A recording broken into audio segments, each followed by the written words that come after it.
Hello everyone. I would like to talk about today the importance of handling the shock of transition. And this is not just any transition, this is an existential transition. And what that really means is that throughout life we go through change, and so we are understanding that things change. For example, leaves crumble, our elders die, the youth are born, and so we have grown old. And so we see that in this wheel of life, we are changing, and our awareness to reality is also changing as well. Now, there comes moments where all that you know suddenly stops to then begin through new eyes. So what that means is that for a second it's as if you put down the self you know and you pick it up again with a newfound awareness, with a newfound insight, with a newfound sense of a experiencer.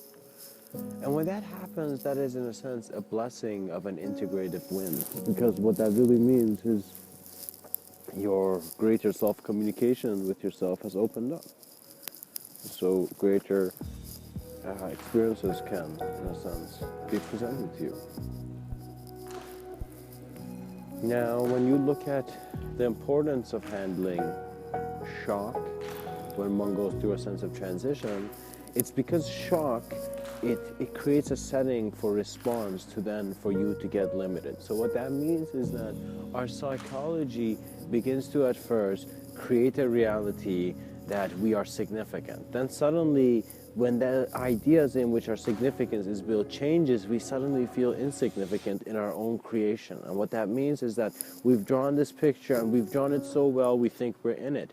And so suddenly we see that when one part of it we don't draw well, or one part of it is not drawn or something, we suddenly feel as if nothing makes sense. So one little thing can send you off the edge. And so man might get really tough physically, but his mind is very sensitive, and so that's how you see someone who is getting angry, or someone who expresses hate, or a sense of attack or an opposition to other human beings. Because if you are doing that, that simply means that you're not sensitive enough to see that there's no need for hate. So when you see a human being doing something that is existentially irresponsible, you, in a sense, breathe calmly and follow your intuition, regardless of how that would manifest. Because it's very important that we have trust in the path that we are walking.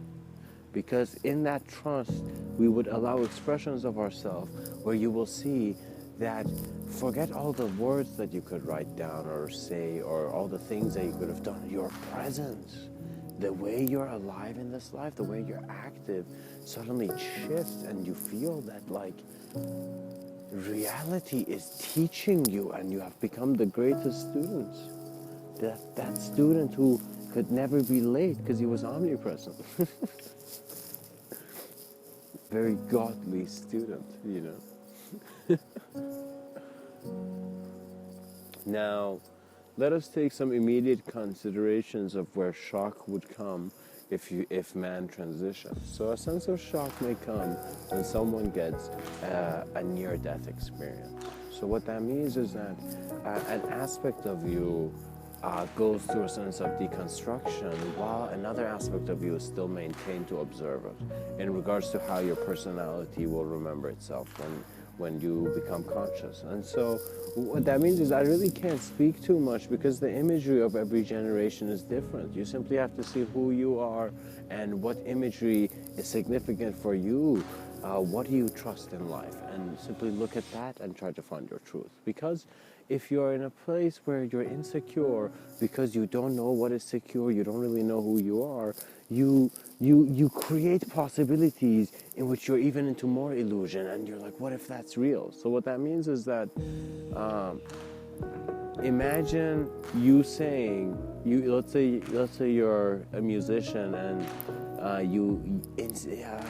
the newspaper comes and there's a criticism on your work, let's say, your first thing you've done. And let's say you, instead of reading that, you say, what if they said something bad in your mind before even reading it, and then suddenly go, I don't want to read it.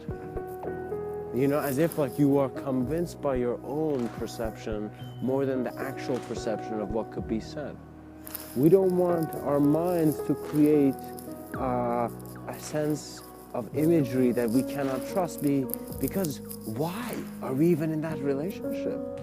Sometimes it's funny, it's like, why are we walking in the mud when there's a perfectly paved road, but at a different state of being, at a more compassionate state of awareness and intelligence?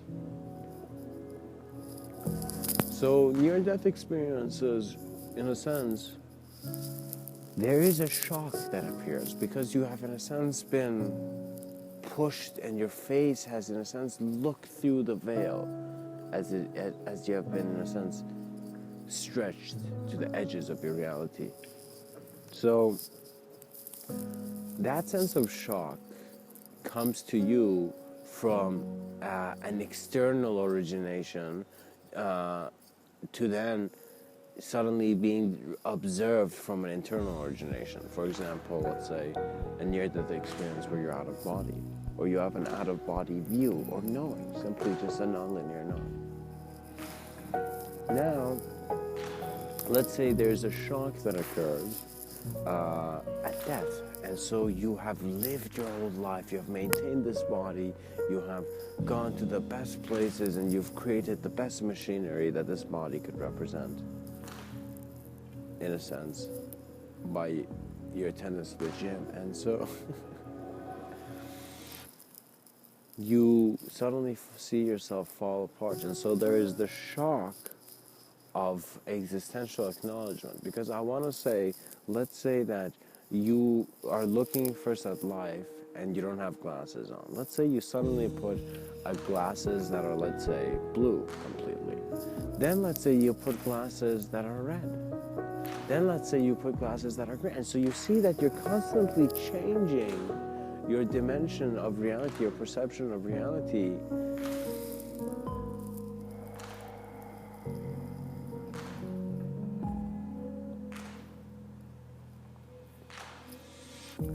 By seeing that it's as if you are looking into the realities, but you are not what is present in those realities. So for example, me looking through the telescope does not make me the telescope or what I'm looking at. You know, that awareness is very different. So it's very important to see that at first in that linear relationship you're not like that, but existentially there are allowances. So again, I want to take the focus into how to handling shock. So what happens is shock is when you're thrown from one reality into another reality. And so let's say you suddenly die in conception. Let's say there's an idea, and so we have a character made of clay, and this character made of clay suddenly falls apart. And what happens is, this is where you must know that all your whole life, all the experiences you've gone through have come to how much trust you have in the last breath you take. And so that's kind of when you realize that, why wait then? What does the whole of my life mean instantly right now if I had one look at this life before I would transition, right? And you would see it would be the allowance for you to be all, to be with all that is present through your presence.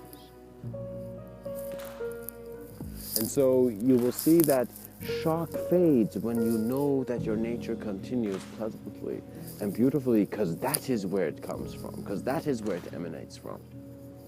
So the emanation knows the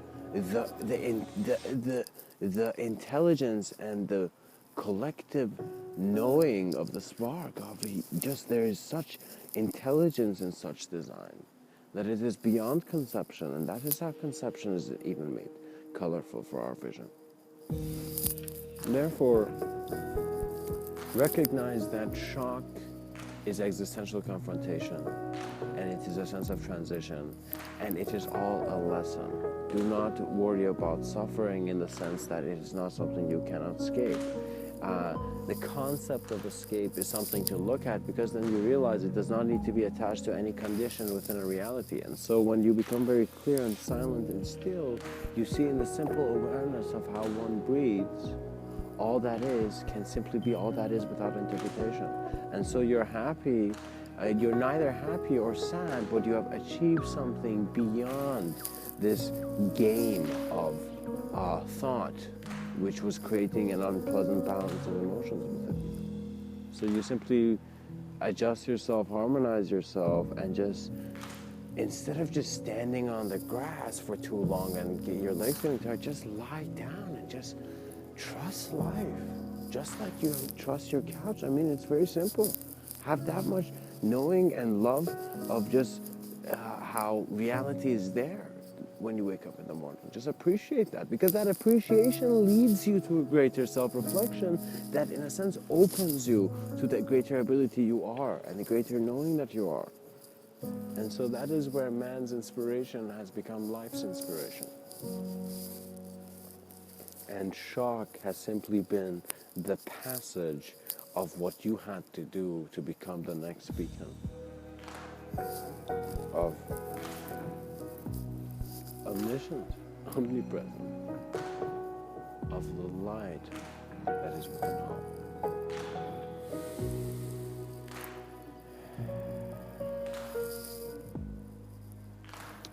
Nature is with you, and naturally, if you allow yourself, if you trust your intuition, you trust life, you will be healed with such a grace that you will see that not just your parents' nature or your friend's nature, or even sometimes anyone who loves you, their nature is nothing compared to the love that this planet and existence has for an aspect of itself that it has brought into form.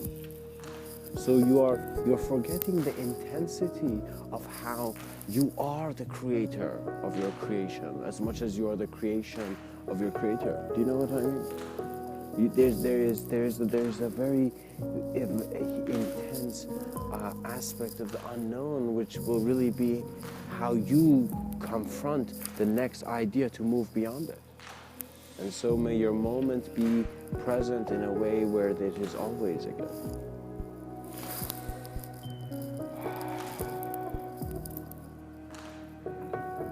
And so know that all problems are handled, and that the shock of transition is as natural as a wind passing by, and so handle it with the simplicity and the grace and the humility of letting nature do its thing, and smile. Because in that appreciation and observance, aspects of you would grow in ways where you would simply be the wonder of perhaps a dying star. It would be very beautiful, because clarity will be all there is, in all that, in a sense, is nothing. So there is that atmosphere beyond ideology, where all ideology is seen very simply, perhaps as simply as how an eagle has flown so high that it simply sees that it is on top of the world. And so that experience becomes one where life is allowing you and you are allowing yourself, and so your intuition is always clarity. Much blessings and namaste.